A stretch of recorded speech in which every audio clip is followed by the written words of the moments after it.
Brasileirão 2025. Um Brasileirão cheio de surpresas, o meu primeiro ano no YouTube. E hoje eu vou fazer uma, entre aspas, retrospectiva de como que foi o Brasileirão 2025. Tudo começou com o Super Brasileirão, com Depay no Corinthians, Neymar no Santos, Oscar no São Paulo, Jorginho no Flamengo, Saúl no Flamengo, Arthur Cabral no Botafogo, entre outros jogadores.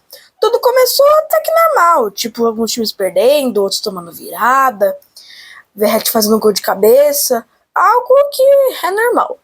Depois, na oitava rodada, tivemos em último o Sport, que fez uma campanha tenebrosa esse Brasileirão, tendo uma das piores campanhas da história do Brasileirão, tendo apenas 17 pontos e 2 vitórias, que foram contra o Grêmio e o Corinthians, e o Santos em penúltimo em uma parte do Brasileirão, onde ele estava com 5 pontos em 8 jogos.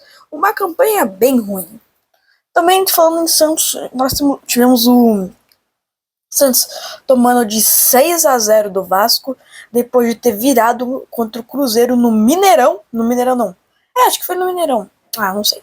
No final do Brasileirão tivemos o Neymar fazendo um hat-trick contra o Juventude e o Tassiano, que ficou o ano inteiro sendo contestado depois de 8 meses sem marcar, fez logo 2 gols que livraram o Santos do rebaixamento, classificando para a Sul-Americana. Tivemos o Inter que, meu Deus, o Inter estava fazendo uma campanha boa até no Brasileirão, até um ponto, aonde chegou um momento no segundo turno, onde eles quase perderam para o Juventude, estava na penúltima colocação, e eles estavam na última rodada, precisavam ganhar do Bragantino e depender de resultado.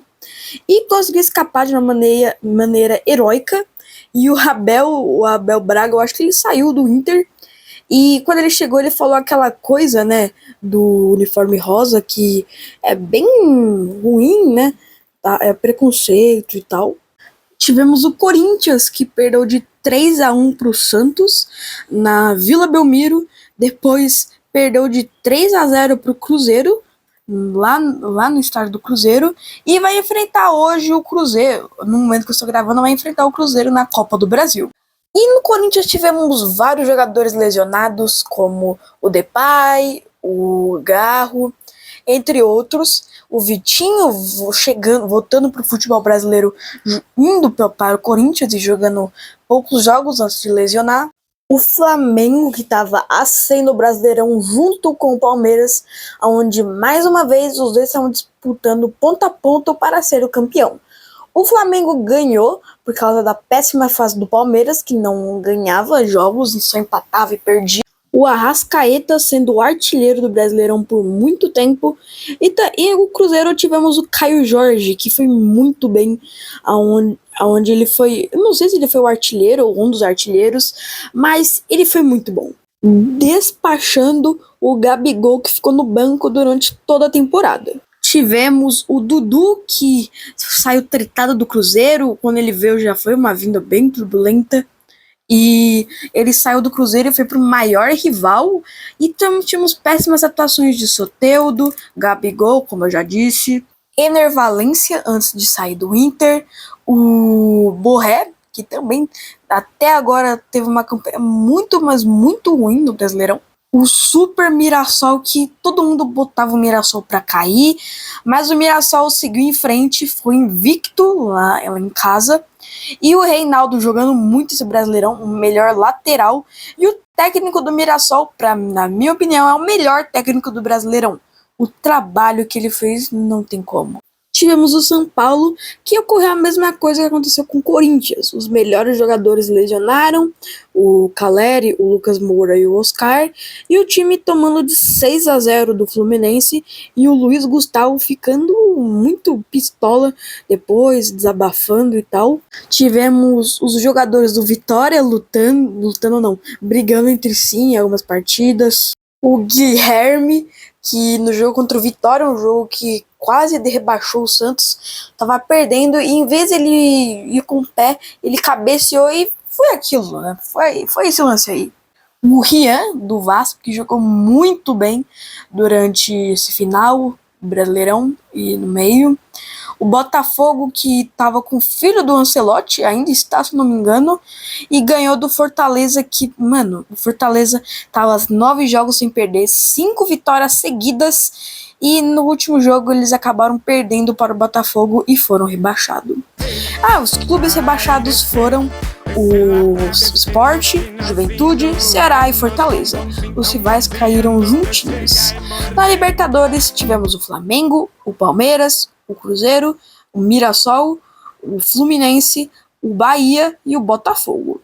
Na Sul-Americana tivemos o São Paulo, que pode ainda ir para a Libertadores, o Atlético Mineiro, o Grêmio, o Corinthians, o Santos, o Bragantino, e os que não participaram de nada foram o Vasco, o Vitória, o Internacional. E uma curiosidade, você sabia que o Ceará foi o primeiro time na história que foi rebaixado, que na 28ª rodada estava com 35 pontos. Isso nunca tinha acontecido. Se você não entendeu, resumindo, o Ceará foi o primeiro clube que em 28 rodadas fez 35 pontos e foi rebaixado. Tivemos também o Ceará que ficou 37 rodadas fora da zona de rebaixamento e só uma dentro. Foi a última rodada, então foi rebaixado. O Neymar fazendo o gol da vitória do Santos contra o Flamengo. Aquele jogo entre São Paulo e Corinthians, quando o Memphis deu aquela caneta e fez aquele golaço.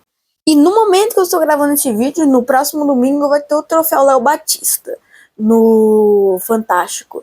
Então vamos ver quem vai ganhar. Então, gente, esse foi o vídeo. Eu falei algumas coisas que aconteceram. E esse é o meu primeiro vídeo de resumindo e tal. Resumindo coisas. Então, se eu errei alguma coisa, desculpe por estar gaguejando esses vídeos que eu faço sem roteiro. E então, faltou muita coisa. Eu não vou fazer uma parte 2, mas nos próximos anos eu vou tentar melhorar. Então é isso, gente, um vídeo mais longo aqui pra vocês, e se inscrevam no canal, ativem o sininho e hypem o vídeo, pro meu canal ser entregado pra mais pessoas. Então, valeu todo mundo por esse ano, fui!